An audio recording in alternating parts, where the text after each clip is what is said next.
Good day and welcome to Channel NTV. I'm Makhosi and here are the latest of your news updates. To kickstart and going to KwaZulu-Natal as the town of Ladysmith down in KZN has been flooded following a torrential rain over the past weekend. Overnight, and the banks of the Klip River, a river that is close to the town, have bursted and caused further localized flooding. Let us take you through into what some of the residents had to say concerning this flooding.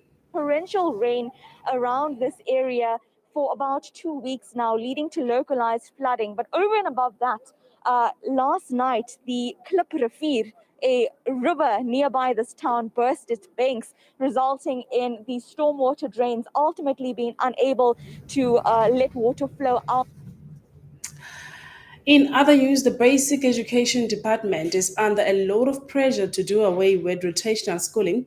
It was meant to curb the spread of COVID-19 and has been in place since 2020. But the Democratic Alliance is saying that it has far-reaching consequences on the development and well-being of the learners. The advantage of the situation is that schools, learners have lost over 40% of their learning and teaching time. Worst of all, the no-fee paying schools, which we all know are in poor areas, have lost between 50 and 75% of their learning and teaching time.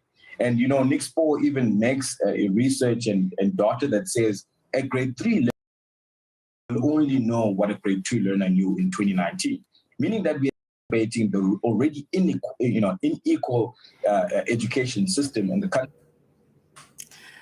Action SA has replaced Dr. Leader, and this is reported just after Khoza was elected by the eThekwini Metro Council as a chairperson of the Municipal Public Accounts Committee. Khoza is actually explaining what really transpired. Elections, it was time for elections. We had to nominate to serve as councillors. And Musa Ubega was actually the one that we nominated to be the mayoral candidate of eThekwini. However, Action SA felt strongly that given the fact that we are a new party and KZN is a very difficult political terrain, they then said, no, we would like you, Dr. Khoza, to be the mayoral candidate for eThekwini. Also, in other news, Transport Minister Fikile Mbalula is conducting an overnight visit to the Western Cape Rail Control Center in Belleville's upgrade 2 weeks after Metro Rail opened a case of malicious damage to property. Chairperson of PRASA board, that is Mr. Leonard Ramatlakane, is explaining. Yes, well, in your question about how satisfied we are satisfied that we are doing something, that the operators management are busy at the hard work to make sure that the stations are refurbished, they are renewed, and they are ready for the corridors to start operation. We are where we're standing at Vasco Station.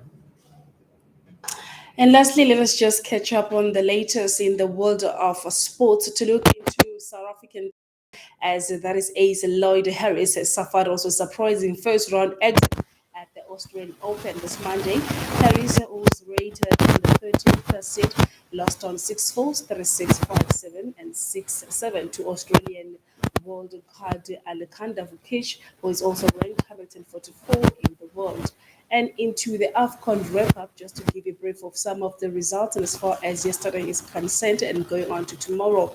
Algeria lost to Equatorial Guinea on 1-0. Ivory Coast made the draw of 2-2 with the Sierra Leone, and it was also Mauritania that lost to Tunisia 4-0. Gambia drew 1-1 with Mali, and today you can be expecting at 6 o'clock to see Cameroon taking on Cape Verde, and Burkina Faso will be with Stapia at 6 o'clock. These are the games you can be expecting in as far as the African Cup of Nations 2022 is concerned. Other than that, let us catch up with some of the latest with Dino Tumabuza at 2 o'clock.